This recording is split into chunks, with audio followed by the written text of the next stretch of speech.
I've had this opinion for a while now, and I've expressed it on a few different occasions that the NBA is the sport version of Call of Duty. Now, as someone who is an avid NBA fan, sometimes it can be easier to associate things you know, but I really do believe this. I actually do. Now, for those that don't watch the NBA, I'll do my best to try and express this in more detail, right?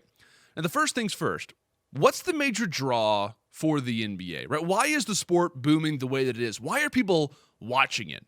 It's for the players, right? It is for the personalities. As someone who has dedicated a majority of their life playing and watching basketball, I'll be the first one to tell you, I don't watch every game. I don't actually enjoy watching basketball more than I actually enjoying other sports. For me, whenever I do watch, it depends. You hear that word, depends. It depends for me and a lot of people out there on who exactly is playing. Sound familiar? Now, majority of people, when I say it depends on who's playing, they'll say, well, Landon, that happens in every sport, right? It's similar. It's not as if it's something that's unique to Call of Duty and the NBA. And while I do agree, in terms of the NBA more specifically, I don't think it's as severe as other sports. I don't think it's as severe in other top esports than it is in Call of Duty, for it depends on who's playing. Fans are more fans of players rather than of organizations. And I think the NBA and Call of Duty share that and are very equal in that way in terms of their competition, in terms of kind of their cohorts, if you will, in their respective categories. Now, the next thing I need to tackle is, in this situation of what I just explained, well, explain Optic, right? You said that people are fans of personalities, but explain to me why Optic was so popular. I'll say this. You just kind of explained it for me, right? You kind of just explained it for me in that situation. What's happening with Optic right now? Scump, Hex, they're gone, right? They left. What does that make of Optic right now? You know, people loved the name of Optic and the personalities behind it, but they actually loved it because of the personalities. They didn't really love the brand they thought the way that they did. You aren't going to see even a quarter of the fan base stay because of just the name or just because of the location, whatever it may be. What happens with the NBA? Players leave, so does the popularity. Never in my life have I seen more Brooklyn Nets fans than I have right now. Why? Because they have all-stars there now. Why were the Cleveland Cavaliers the go-to team during certain portions of the last 15 years? It's because of who was there, right? It's because of LeBron James. He leaves, nobody cares anymore. The same goes for Call of Duty. You don't have many die-hard organization fans. You have die-hard player and personality fans. Fans who then turn into organization fans depending on where their favorite players go. Well, why is that, right? I mean, that's actually a pretty good point to bring up. Why, in both the NBA and Call of Duty, do fans follow players rather than organizations, or more in this situation than any other sport or esport? Why do they follow that instead? The reason why there aren't many organization fans is simply because, in my eyes, of how many roster changes there are, right? It's hard to like a team that's constantly funneling in new players. And obviously we all kind of know what's happening in Call of Duty as of this moment, the amount of changes that have occurred. And of course, it's franchising, it's new, it's different. But I'm going to talk to you a little bit about the NBA. In just this NBA offseason, Anthony Davis, Kawhi Leonard, Paul George, Russell Westbrook, Kyrie Irving, Kevin Durant, Kemba Walker, Jimmy Butler, the list goes on. Those, for those who don't know, are just a few marquee top players that went to different teams this offseason. These are all players who moved to different organizations in just a few months, in just one period in particular. And in terms of the gaming side, when we talk about offseason moves, esports, it moves quick as well, right? Esports is a fast business. Think about this.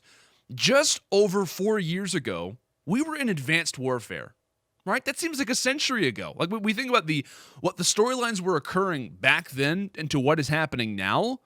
There's a lot that's happened since Advanced Warfare, right? How many times has Optic changed up in that time? Envy, FaZe, Splice, the list goes on. How many times have those teams changed since Advanced Warfare, which seems like it's been forever? It's been 4 years.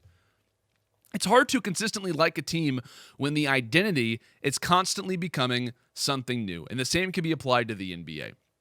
Now, it isn't nearly as much, but still yet every season, it's a new look, right? It's a new team. As someone who's a fan of a few different NBA teams, it's hard for me to like the players because how long are they going to be there for? I can be a fan of this particular marquee player, but what if he's here for 2 seasons? Do I really like that guy? I don't know. Or maybe I do maybe I don't like the organization that he's gone to. Personalities. Players are the driving force behind watching Call of Duty and behind watching the NBA, which leads to organizations not always being the center of attention like they are in other sports, or in other esports rather. And the reason why that is, for me, is because of the constant change of identity. Another reason why the NBA and Call of Duty are also so similar is that both games have a constant success rate. That's what I'm going to call it. Meaning Call of Duty's core principle is to slay over and over and over again. Do the objective, but the core way you do that is by slaying. It's constant. It's always happening. Almost every few seconds a kill is coming in. The objective, the way that you score, is something that is always happening, and it's constant. The constant success rate, or that same quick knack for scoring, it works the same way in the NBA, right? Pretty much the core component of the game is happening pretty much every time down the floor, or rather 50% of each possession, usually a score in some way is happening.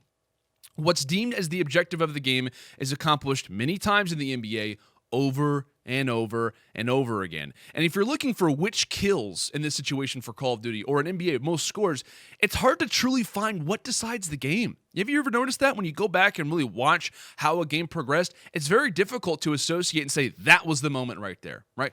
That was the particular kill that made all of the difference. It's not easy to figure that out, right? It's not easy to decipher through multitudes of different moments and say that was there, right? That was the moment that decided this particular tournament. That was the moment that decided this map, this series going this particular team's way. And the same kind of goes for the NBA, right? It's kind of hard to associate what plays really in the overall scheme of things made the difference. Constant success rate, always scoring, always killing the enemy. In League of Legends, Dota, each kill is huge, right? In CS, and more of a search and destroy mindset, as we'll call it, each kill, each round, it means something. It's massive. In soccer and football, each score means a ton, and it takes quite a bit to get there. There's a lot of buildup in what it takes to finally achieve what the game would consider success. Call of Duty and the NBA, it's the opposite. It is always happening. That success rate, what the objective is, it is happening at a non-stop rate. This is the reason why I believe Search and Destroy is so beloved in the community, right? Obviously, Search and Destroy, we talk about Counter-Strike, the differences between the similarities between the two. But for me, it's totally different from every other game mode that's out there, right? Every kill means something, and every kill you can track, right? You get what happens in a Search and Destroy game. You're not always going to understand beyond a shadow of a doubt what happened in a hardpoint game, or in what will be Modern Warfare, a domination game. There's a buildup and what I call a suspense point that's an indirect moment of intensity that can be measured, right? There's a play, there's a person that can be identified as the reason why a round or a score happened. And that's why I think Search and Destroy is so loved, and I think that it should only continue. It's much different, but I think that's a good thing. Lastly, between the two, let's talk about storylines. How cliche does that sound, by the way? Let's talk about storylines, right? Now, storylines are what helps drive viewership in sports and esports, and everyone knows that. But I think it's specifically tied to these two entities in particular. Now, we talk about these two. These storylines, generally are player progression, right? Players being traded out and performing better against their old team. That's a common one. The idea of winning championships, what that actually means in terms of players wanting to be the best of all time. The idea of dynasties, being the greatest player of all time. Super teams. The idea of intense offseason, player combinations, roster changes.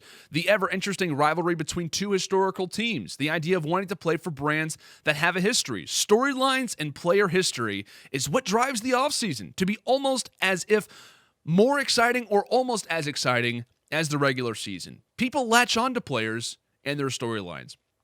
LeBron James, going back to the NBA for a moment, LeBron James didn't make it to the playoffs this past season, nor did he play in the NBA Finals. A lot of people I've spoken to, and even the general media, have labeled this as a different year. It was kind of odd. It wasn't the same way that it has been, and there's a reason why. The main guy, the marquee storyline, it wasn't there. The story was put on pause. The major storyline wasn't there for the first time in a while. So they then looked for outside things, and the viewership really wasn't there all as much. Because, like I said, the story got paused. Call of Duty, what happens when I will label it as the team, and I'm referring to Optic, was out? The storyline was paused. Who cares? Right? How should I care about these particular players, these particular organizations facing off against each other that I don't really know as much, right? Not as many people cared when Luminosity won Fort Worth as when Optic won Las Vegas. It was a totally different vibe. It meant more when a brand that people knew won. I want to bring up a scenario for you. We talked about Call of Duty and the NBA together. I want to bring up a scenario.